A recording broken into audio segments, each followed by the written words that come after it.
Históricamente, una corriente marina trae la muerte a las Islas Galápagos. El Niño, un fenómeno climático que se está haciendo tristemente popular en todo el mundo, calienta las aguas de la costa pacífica y provoca una mortandad terrible entre las especies animales.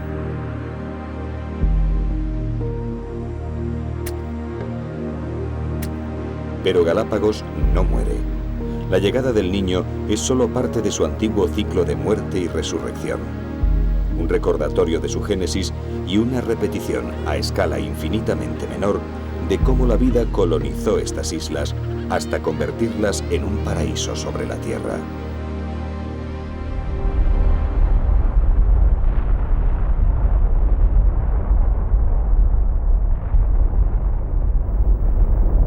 Una fisura en la corteza terrestre.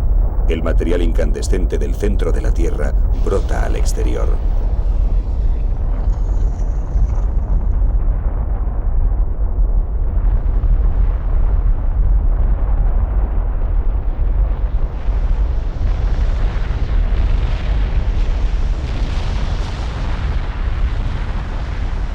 Hierro, azufre y silicio a más de 1000 grados centígrados. Algo así debió ser el origen de las Galápagos, pero con una diferencia. Islas Galápagos nacieron debajo del agua.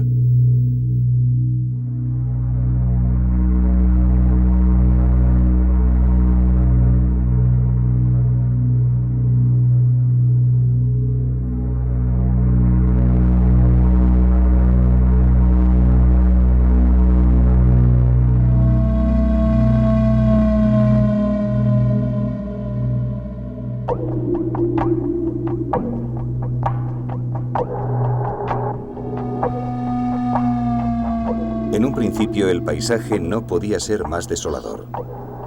Un puñado de islotes calcinados a casi 1000 kilómetros de la costa más cercana. Parecía imposible que la vida pudiera llegar hasta esta tierra de volcanes y sin embargo, desde el mismo momento en que asomaron a la superficie hace 5 millones de años, las Galápagos comenzaron a prepararse para albergar formas de vida.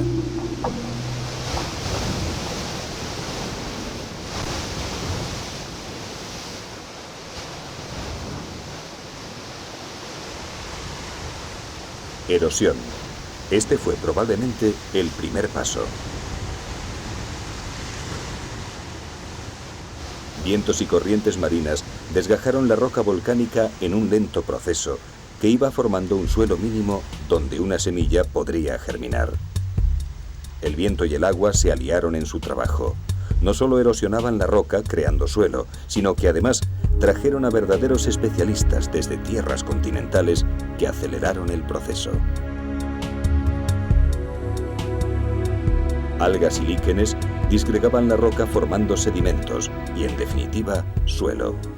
Luego la cadena se hizo imparable.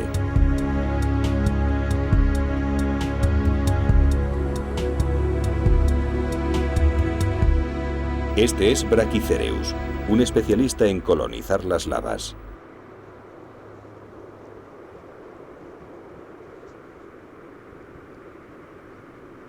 Apenas necesita suelo para sobrevivir, pero sus raicillas actúan sobre la lava fragmentándola de forma que abren el camino a plantas más complejas. Pero ¿cómo llegó la semilla de Brachycereus hasta estas lavas? Y aún más, ¿cómo llegó la vida animal hasta aquí?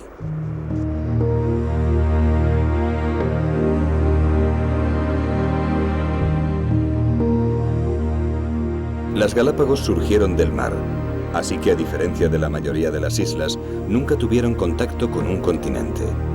Todos los seres vivos que las habitan tuvieron que salvar 1000 kilómetros de mar sin agua dulce y expuestos al sol ecuatorial para llegar hasta estas tierras nuevas y desiertas.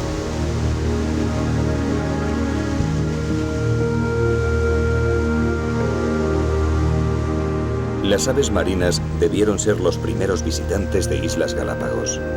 Tienen sobrada autonomía para llegar desde el continente y los vientos alisios les debieron facilitar la tarea. Las islas entonces no debían tener vida alguna, pero eso no les preocupaba. A decir verdad, más bien les favorecía.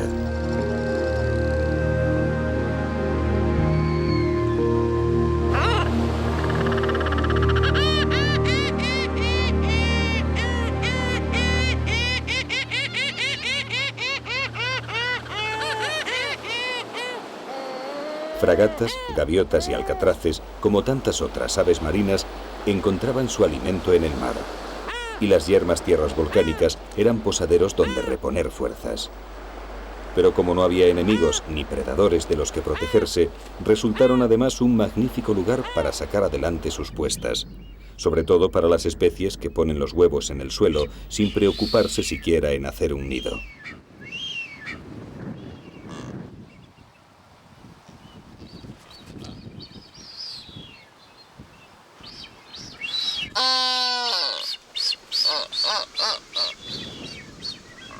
Aves como estos piqueros de patas azules o las que anidaban sobre las rocas debieron ser los primeros en procrear en Galápagos. En un principio no había árboles, así que las aves que hacían sus nidos en ramas tuvieron que esperar hasta que la vegetación se hizo más compleja. Un proceso al que contribuyeron las mismas aves que traían semillas adheridas en sus plumas y patas o en mayor cantidad en sus estómagos, desde los que las expulsaban con sus heces.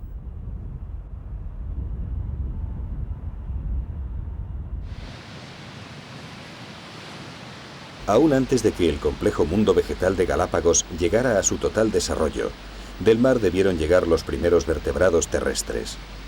Maderas, trozos de vegetación continental o troncos huecos y livianos hicieron de islas flotantes en las que algunos animales lograron cruzar el mar desde las costas continentales. Anfibios y mamíferos lo tenían muy difícil, pero entre los reptiles, verdaderos especialistas en condiciones semidesérticas, el éxito acabó por consumarse.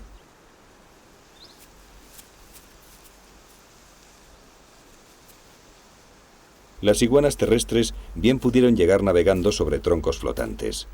Y así debió ser desde un principio, pero solo consiguieron colonizar las Galápagos cuando la vegetación les suministró una fuente de alimento.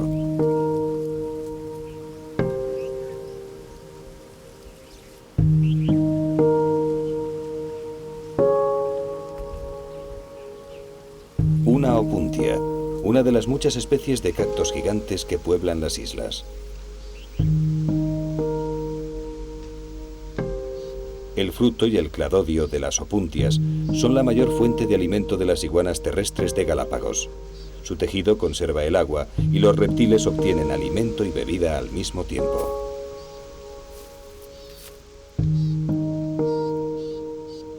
El fruto contiene las semillas protegidas por afiladas espinas, pero la boca escamosa de las iguanas está preparada para vencer estas defensas, y en el fondo la opuntia sale beneficiada.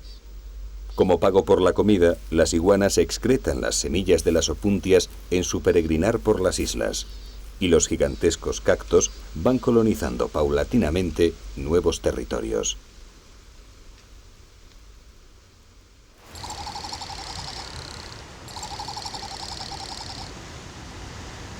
Cuando la vegetación de Galápagos permitió la procreación a las aves que anidaban sobre las ramas, en las islas se produjo una rápida colonización que ha durado hasta hoy en día. Y como era de esperar, las primeras debieron ser aves marinas.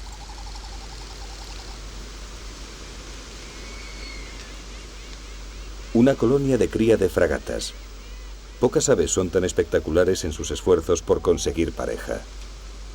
En lo que será su nido, los machos hinchan sus sacos gulares para llamar la atención de las hembras. El proceso les supone un enorme gasto de energía.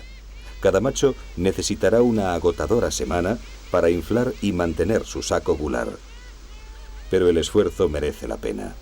Las hembras de fragatas solo crían cada 2 años y únicamente ponen un huevo, por lo que son muy exigentes a la hora de elegir pareja.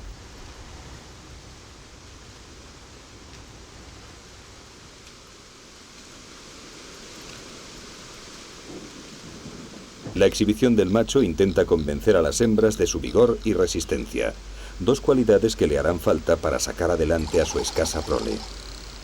La cría del único pollo les llevará entre 7 y 8 semanas, y los padres tendrán que alternarse en el trabajo. La tarea es tan dura que cada semana, en el nido, el adulto correspondiente perderá 1/5 de su peso, por lo que solo los más fuertes podrán conseguirlo. Y estos son, precisamente, los que han realizado el cortejo más llamativo.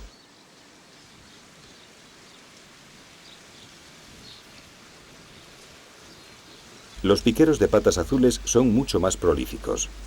El nido no es más que un lugar despejado en la arena en el que pondrán 2 o 3 huevos. La incubación en el suelo tiene sus inconvenientes. El calor sin la protección de una sombra es terrible y puede ser peligroso. Pero los piqueros han aprendido algunos trucos para aliviar el sofocante calor. La llamada ventilación gular es uno de ellos. Un movimiento rápido de los pliegues de la piel que tienen bajo el pico genera una corriente de aire que evapora humedad y produce enfriamiento. Pero además los abnegados padres saben aprovechar las corrientes de aire fresco. Cuando el viento se levanta, colocan sus cuerpos orientados de forma que al ahuecar sus plumas, la brisa les refresque la espalda.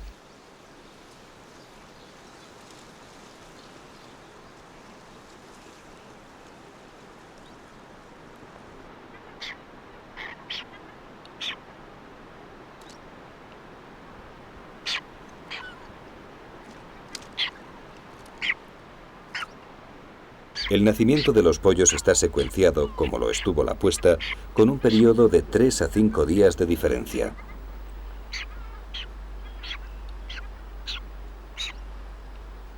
Esto tiene una terrible, pero práctica finalidad.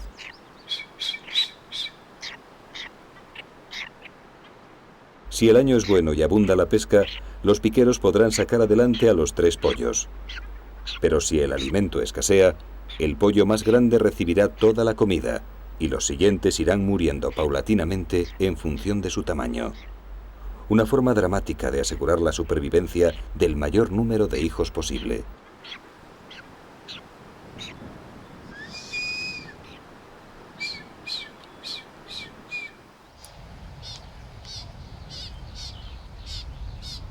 Si los piqueros de patas azules tienen un cortejo llamativo, mucho más complejo y espectacular es el de los albatros de Galápagos.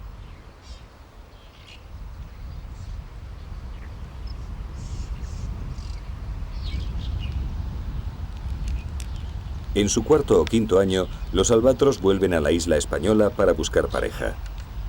Estas aves pueden vivir hasta 50 años y se emparejan de por vida. Así que la elección del compañero es un momento crucial para ellos.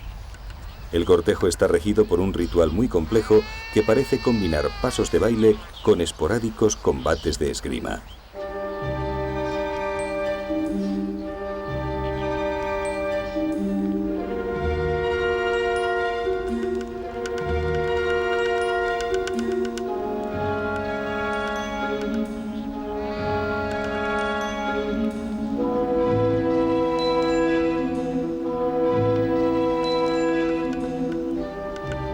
En el cortejo no solo participan los jóvenes. Las parejas estables que no consiguieron sacar una puesta el año anterior se suman al extraordinario baile. E incluso algún desparejado se atreve a intentar robar la compañera a otro.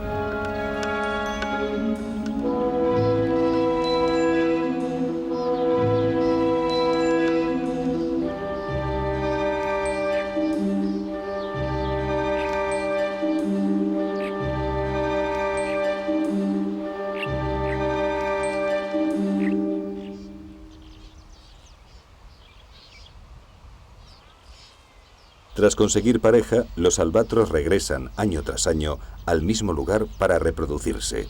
Y como hicieran los piqueros de patas azules, ponen sus huevos en el suelo. La incubación dura 2 meses en los que ambos adultos se alternan. En las Galápagos, el cuidado del huevo no admite un descuido.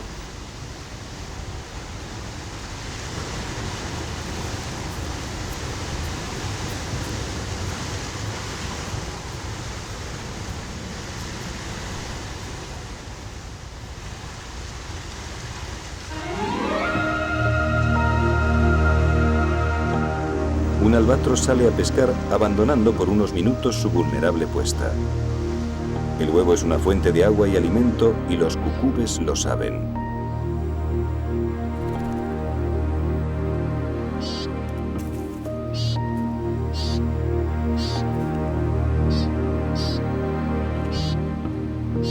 Una vez abierta la inexpugnable cáscara del huevo, también las lagartijas de lava aprovechan la ocasión.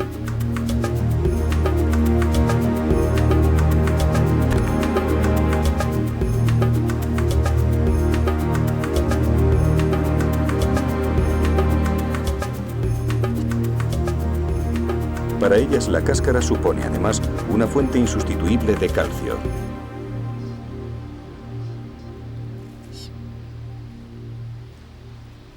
Pero a pesar de la aparente tragedia, todo forma parte de un equilibrio conjunto. También los cucúbes han criado, y su pollo se beneficia del energético huevo del albatros.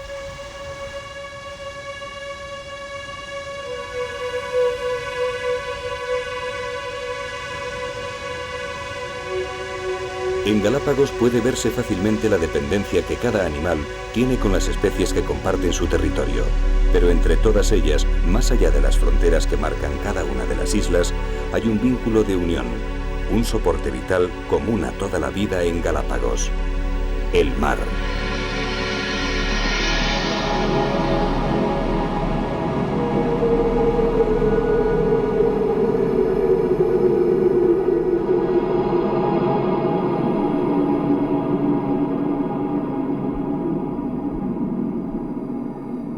Bajo las aguas que bañan el archipiélago de Galápagos se esconden infinidad de hábitats y todos ellos rebosan vida.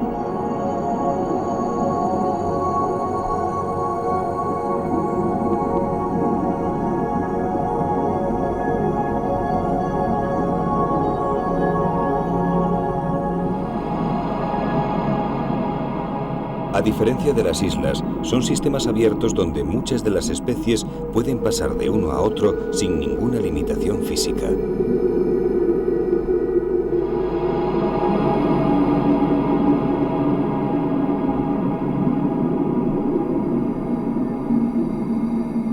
Esta riqueza natural se debe a las particulares condiciones que el Océano Pacífico encuentra en el área de Galápagos, donde los vientos alisios y las corrientes oceánicas se combinan creando un ciclo anual de suaves cambios.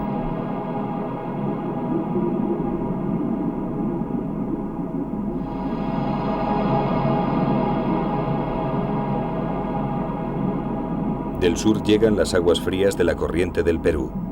Del oeste, la corriente ecuatorial de Cromwell, y del norte, con aguas más templadas, la corriente de Panamá.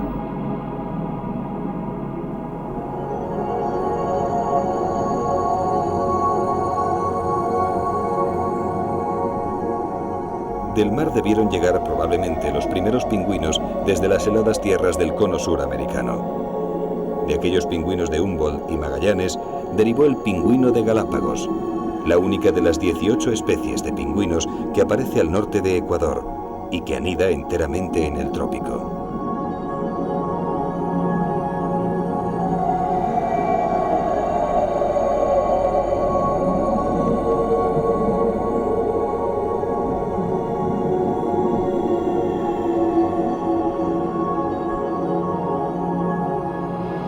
La riqueza de las aguas frías de Galápagos fue la clave del origen y supervivencia de este pingüino. Con el aporte de las heladas aguas del sur llegan los nutrientes microscópicos y tras ellos toda la cadena trófica, una cadena vital que acaba más allá de las aguas del mar.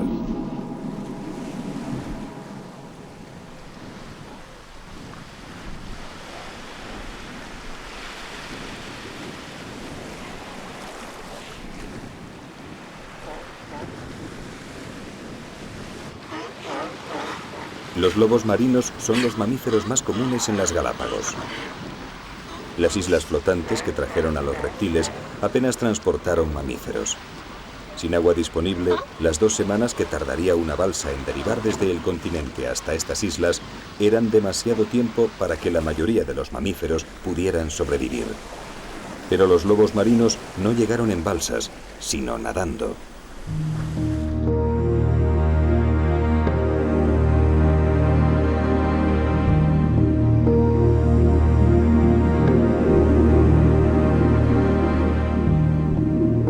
Más de 50.000 individuos viven en el área del archipiélago, alimentándose principalmente de peces. Un esfuerzo apenas significativo para las ricas aguas que se benefician de la conjunción de distintas corrientes.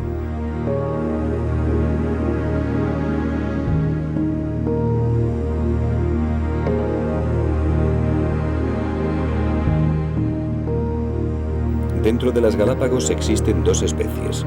Una, el lobo peletero, Llegó de las aguas frías del sur, las mismas aguas de las que llegó el pingüino. Es el más pequeño de los dos y se relaciona con los lobos peleteros que aún habitan las aguas y costas del cono sur americano. Pero el más numeroso es su pariente cercano, el lobo marino de las Galápagos, cuyos primeros individuos debieron llegar del hemisferio norte, de las aguas costeras de California. Y fieles a sus orígenes, no es raro encontrarlos disfrutando de una buena jornada de surf.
Como los lobos, también las iguanas marinas dependen del mar para sobrevivir.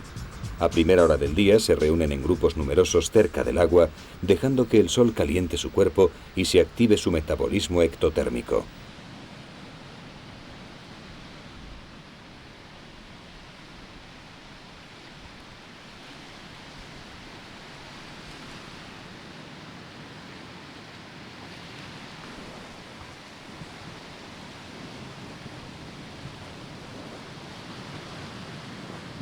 Cuando han conseguido suficiente temperatura, las iguanas marinas se dirigen a la zona de rompientes o a la zona intermareal en busca de las algas de las que se alimentan.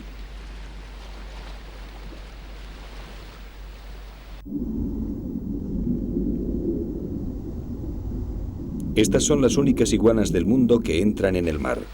Su vida depende por completo del suministro de algas que les ofrece el océano, de forma que se han convertido en excelentes nadadoras.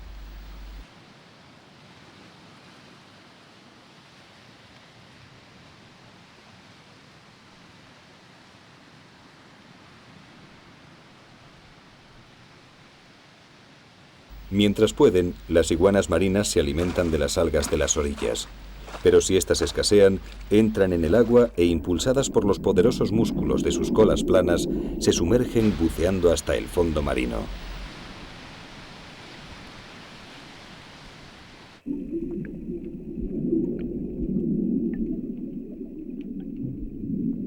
Pero eso es solo el principio de sus increíbles logros adaptativos. Un metabolismo capaz de trabajar sin renovar el aporte de oxígeno y la capacidad de disminuir voluntariamente su ritmo cardíaco permiten a las iguanas marinas hacer inmersiones que pueden llevarlas a 12 metros de profundidad durante al menos una hora.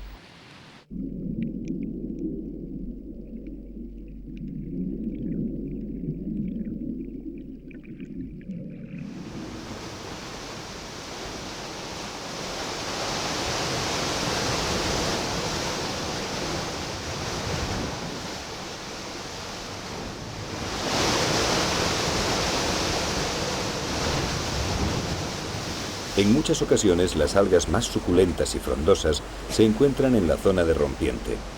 Esto supone una formidable barrera para las iguanas jóvenes, pero los adultos en plenas facultades no tienen mayor problema en acceder hasta ellas.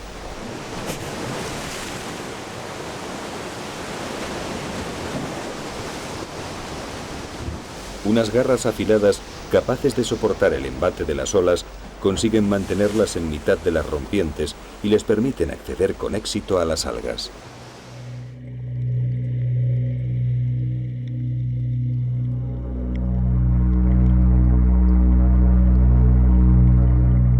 Cada cierto tiempo, en un periodo de años que cada vez se va haciendo más corto e impredecible, los vientos alisios del sudeste dejan de soplar.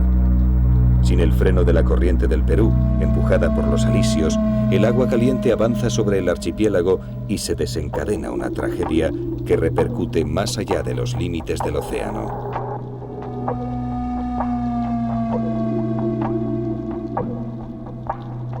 El calentamiento del agua provoca un empobrecimiento del ecosistema marino porque los nutrientes que llegaban con las frías aguas del sur desaparecen. Los peces se van y como resultado de todo ello, la hambruna y la muerte se pasean a lo largo de las Galápagos.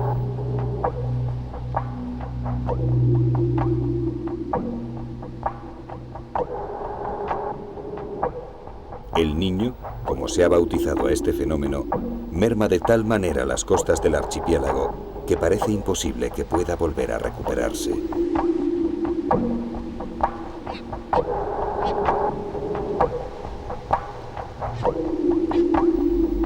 Pero si Galápagos nos ha enseñado algo, es que su poder para albergar la vida no tiene límites.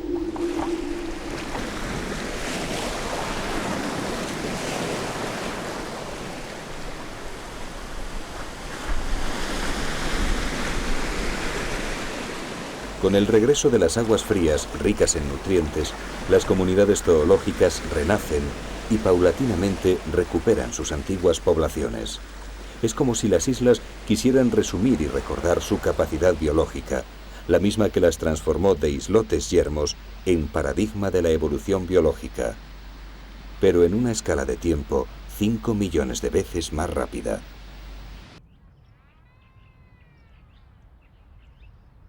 El fenómeno del Niño no es igual de dañino para todas las especies. A decir verdad, una vez superado, deja tras de sí algunos resultados positivos que deben compensar en el cómputo global. A fin de cuentas, hablamos de un fenómeno tan antiguo como las propias islas. Mientras el Niño siembra de muerte las costas, en el interior provoca la descarga de lluvias torrenciales. El agua dulce es el bien más escaso en las islas, así que las lluvias suponen un bien a largo plazo. La vegetación crece espectacularmente, aumenta el número de insectos y las aves se reproducen de forma excepcional.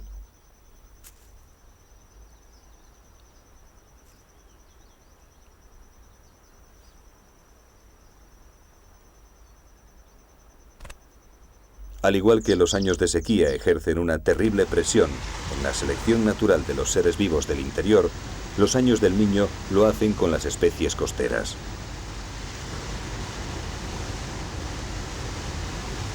De esta forma, Galápagos ha ido marcando los patrones de la formación evolutiva de sus especies durante los 5 millones de años que llevan existiendo, y aún hoy sigue haciéndolo.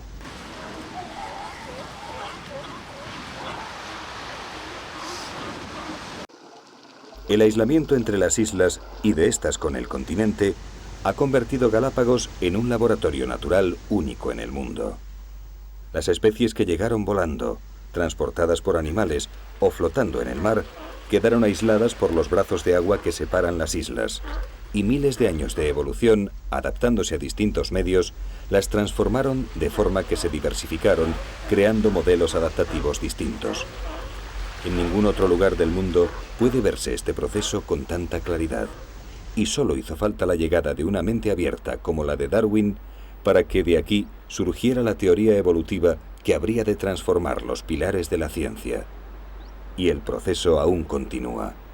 Una curiosa paradoja si tenemos en cuenta que en un principio Darwin pretendía confirmar con su viaje la inamovible verdad del Génesis bíblico.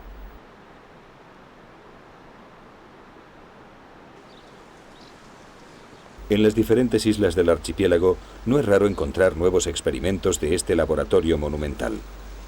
Esta es una iguana híbrida.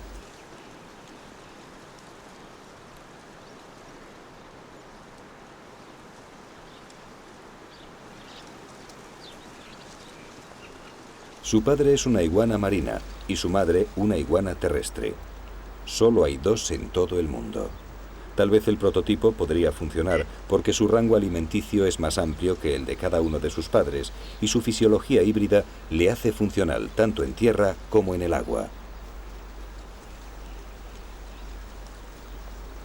Pero como tantos otros híbridos, este experimento es estéril. Para llegar a nuevas especies, es necesaria una paulatina evolución de miles de años en la que el entorno acaba por enfocar los cambios fisiológicos por pura presión natural. El cormorán de Galápagos es un buen ejemplo.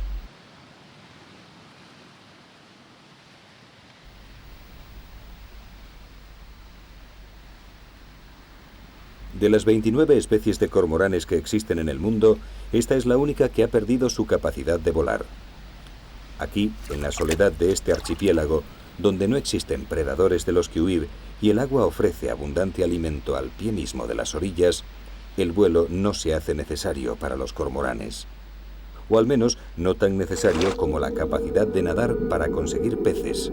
Así que los cormoranes que mejor nadaban comían más y sacaban más pollos adelante. El resultado fue el cormorán no volador de Galápagos, un cormorán que atrofió paulatinamente sus alas para adquirir un cuerpo más hidrodinámico, hasta el punto de perder también la quilla del esternón, lugar donde se unen los potentes músculos de las alas necesarios para el vuelo.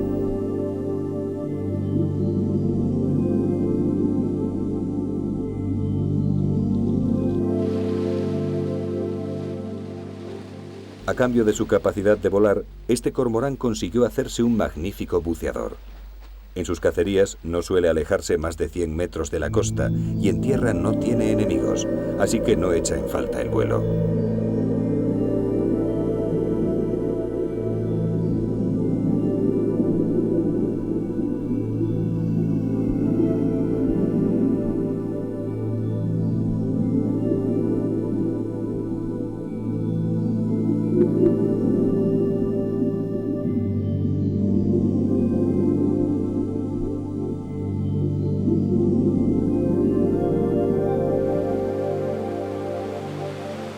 Durante el periodo de cría, los cormoranes se muestran recelosos y agresivos con los que consideran enemigos para sus pollos o posibles competidores por el alimento de sus aguas territoriales.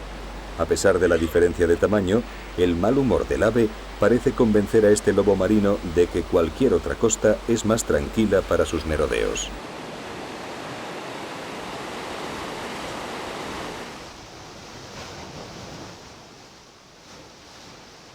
Si los lobos marinos suponen una competencia por el pescado, el mayor riesgo para los pollos de cormorán son las fragatas.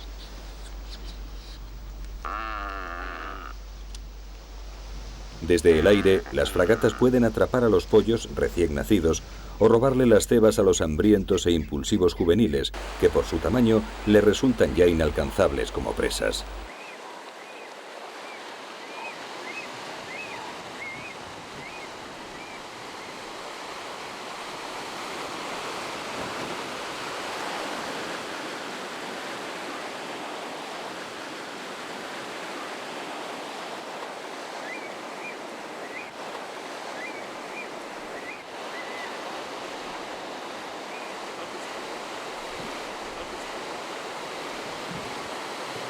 La vida en el medio marino y en unas islas donde escasea el agua dulce hace que la acumulación de sal sea un problema.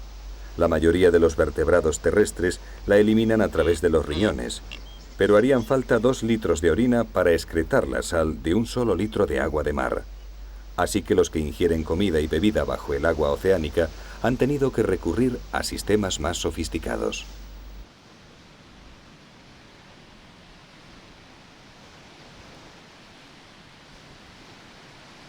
Estos cormoranes no voladores están deshaciéndose del exceso de sal. Encima de sus ojos cuentan con unas glándulas especiales que secretan una solución salina con una concentración del 5%. Para evitar que esta secreción les caiga en los ojos, cuentan con un conducto que dirige las gotas hacia la punta del pico, donde se produce un continuo goteo.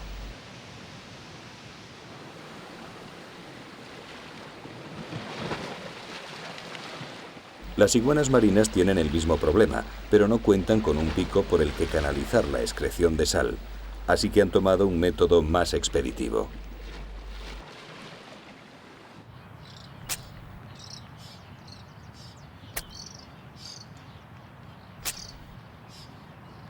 Sus glándulas desalinizadoras son las más efectivas entre todos los reptiles.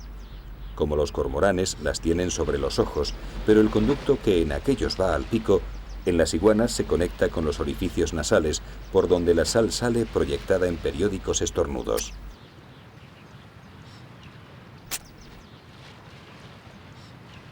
Por esta razón, la cabeza de las iguanas marinas aparece siempre con un desigual casco de color blanco.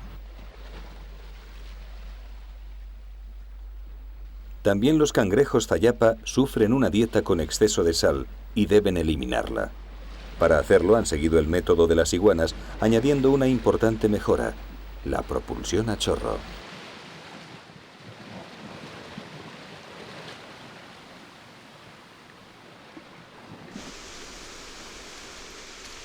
Para las fragatas, la sal supone un doble problema. No solo tienen que excretarla como las otras aves marinas, sino que además tienen que eliminarla de su plumaje. Las fragatas no se zambullen en el agua del mar. Solo sus picos tocan el agua cuando pescan o cuando roban las capturas a otras aves marinas. La causa está precisamente en sus plumas. La glándula con la que las aves se engrasan el plumaje para hacerlo impermeable es muy pequeña en las fragatas, por lo que si se posaran en el mar no tardarían en empaparse y ahogarse. Pero como reciben constantes salpicones de agua marina, las fragatas acaban por necesitar eliminar la sal depositada en sus plumas, y lo hacen precisamente dándose un baño, pero un baño de agua dulce.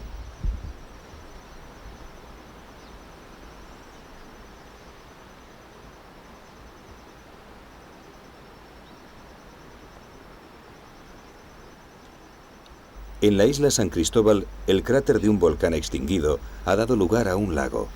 Las fragatas acuden a desalinizarse, pero procuran no meterse del todo en el agua, y si lo hacen, apenas tienen unos segundos antes de que sus plumas mal engrasadas se empapen y pesen demasiado como para levantar el vuelo.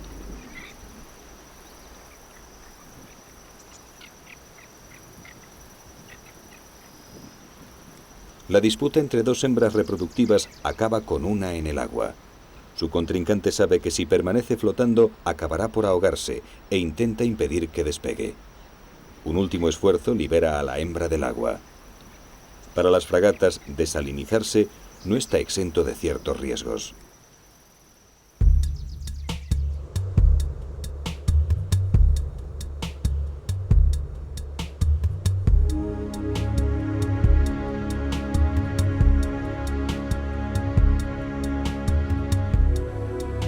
El mismo aislamiento de las islas, que produjo la diversificación de las especies, supone, por otra parte, un riesgo muy alto para las mismas.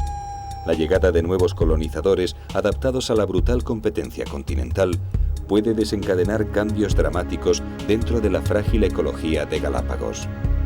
Estas nuevas introducciones se producían tan esporádicamente que se fueron absorbiendo a lo largo de milenios.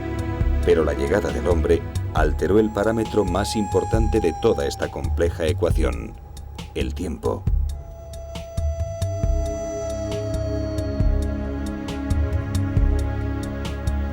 Aunque es probable que las Galápagos fueran visitadas por navegantes precolombinos, fue a partir de 1535 cuando Fray Tomás de Berlanga las descubrió oficialmente, cuando el hombre empezó a intervenir en el balance natural del archipiélago.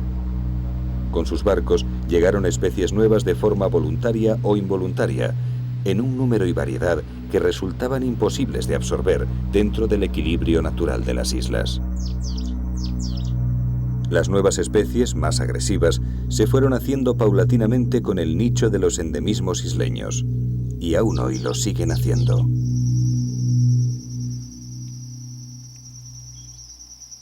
La mora, un arbusto agresivo de rápida expansión, avanza inexorablemente en el paisaje de las islas en las que ha aparecido. Es una de las más de 300 especies de plantas exóticas que se han introducido en esta última década. Una velocidad de invasión imposible de asimilar para el ritmo de las adaptaciones evolutivas.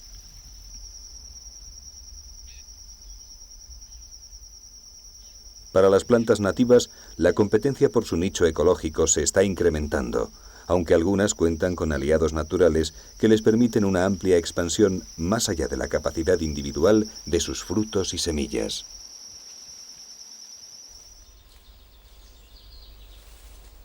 Este es el manzanillo, un árbol cuya savia es tan venenosa que su contacto puede producir una ulceración muy dolorosa en la piel.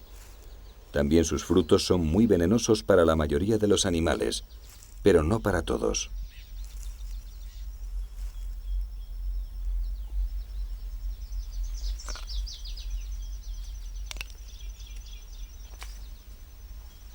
Los llamados galápagos, las tortugas gigantes del archipiélago, comen sin problemas las pequeñas frutas del manzanillo. Luego siguen sus largos peregrinajes por los bosques isleños y van dejando aquí y allá sus compactas deposiciones. El sistema digestivo de estas tortugas es muy rudimentario, de forma que después de 1, 2 e incluso 3 semanas dentro del animal, las semillas del manzanillo salen al exterior y colonizan nuevas tierras a mucha distancia de su lugar de origen.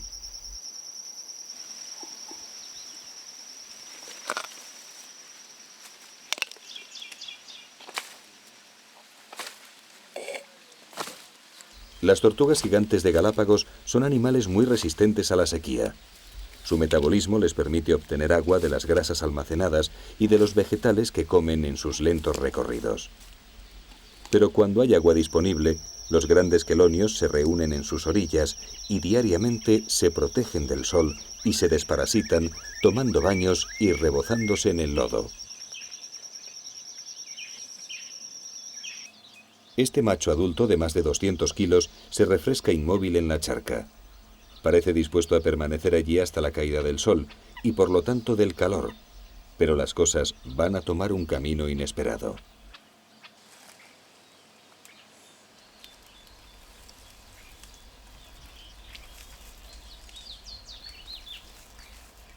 Del interior del bosque, una hembra en celo acude al fresco olor de la charca. La tortuga no ha visto ni olido al inmóvil macho, pero cuando empieza a beber, su estimulante olor llega hasta él y provoca una inmediata reacción en el colosal pretendiente.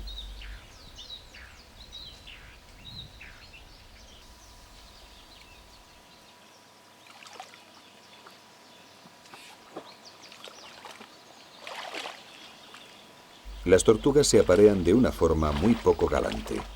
Cuando la hembra descubre que un macho se le acerca, no pierde un segundo y emprende la huida todo lo rápidamente que puede. El macho más grande es más rápido y generalmente alcanza a la hembra.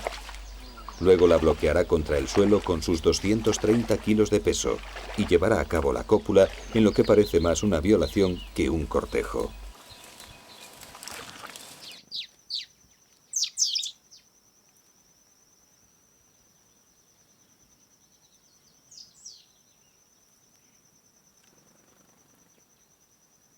A pesar de su perfecta adaptación al medio y de su larga longevidad, se habla de tortugas de 200 años. Las tortugas gigantes de Galápagos han sufrido un alarmante descenso en sus poblaciones. Y su increíble capacidad para soportar la ausencia de agua y comida es en parte responsable.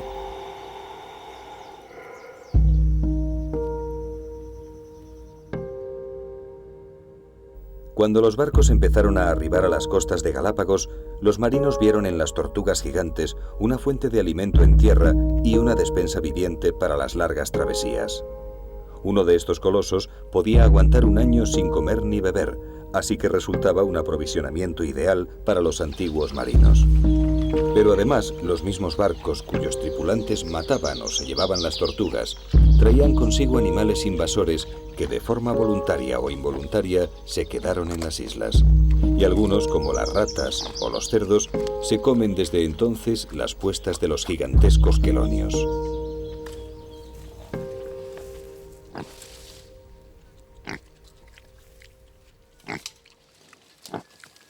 El resultado fue que de las 14 razas o subespecies que se habían diferenciado entre todas las islas, solo 10 han llegado hasta nuestros días. Bueno, 11 si consideramos al solitario Jorge. En el interior de la estación biológica Charles Darwin, en la isla Santa Cruz, el último miembro de la raza de Pinta, la isla más norteña del archipiélago, espera paciente su triste destino.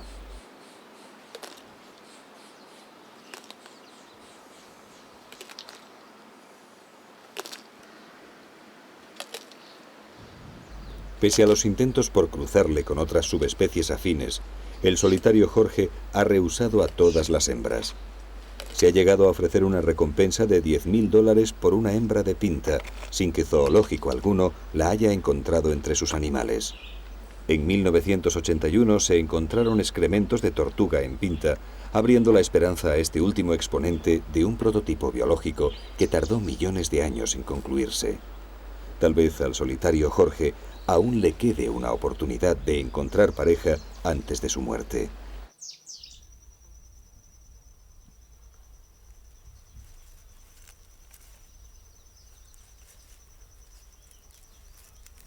Los animales introducidos por los antiguos marineros se reprodujeron a sus anchas, causando un importante desajuste en el equilibrio ecológico de las islas. Una de las más extendidas y dañinas fueron las cabras. Abandonadas para que se reprodujeran y sirvieran para posteriores abastecimientos de carne, las cabras prosperaron rápidamente y se han convertido en una plaga. Hoy, la misma especie que la introdujo está intentando corregir el error, y la campaña de erradicación de las cabras, aunque difícil, empieza a dar resultados.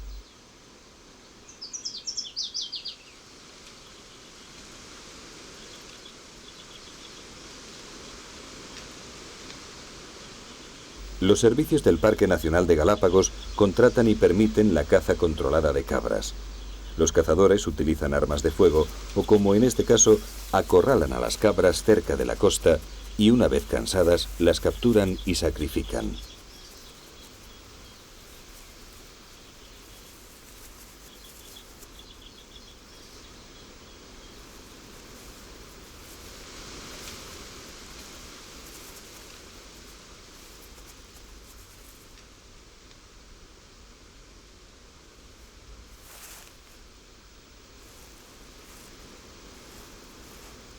Los animales más jóvenes se venden como carne apta para el consumo, convirtiéndose en una fuente de ingresos para los cazadores y en una fuente de proteínas para los isleños. Pero los machos viejos se dejan abandonados y abiertos para que los busardos endémicos puedan alimentarse con su carne, de forma que, en última instancia, las cabras acaban por ofrecer algún provecho a la fauna local.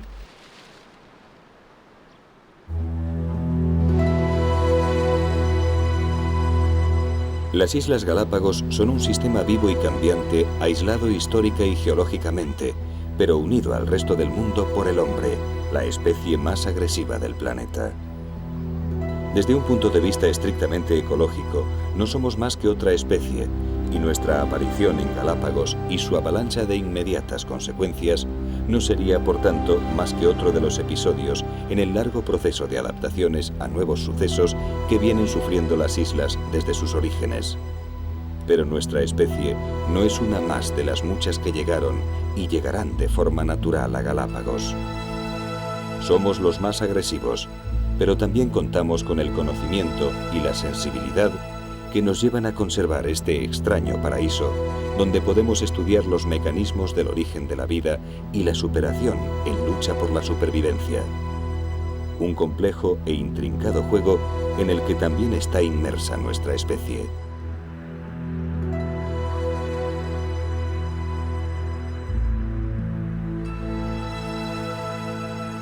Ahora todos los esfuerzos se centran en un objetivo común: conservar el aislamiento de las islas y sus comunidades biológicas en la medida de lo posible.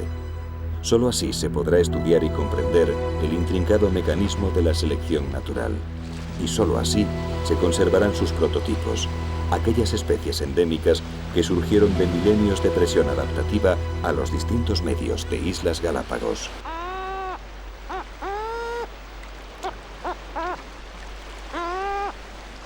No importa si son iguanas, tortugas terrestres, pinzones o estas gaviotas de lava, de las que apenas existen 400 parejas.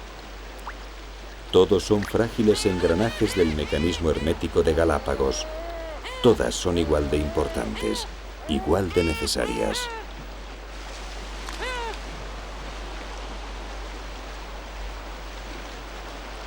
Darwin llegó aquí buscando la confirmación textual de las palabras del Génesis bíblico, pero Galápagos le dio su particular respuesta.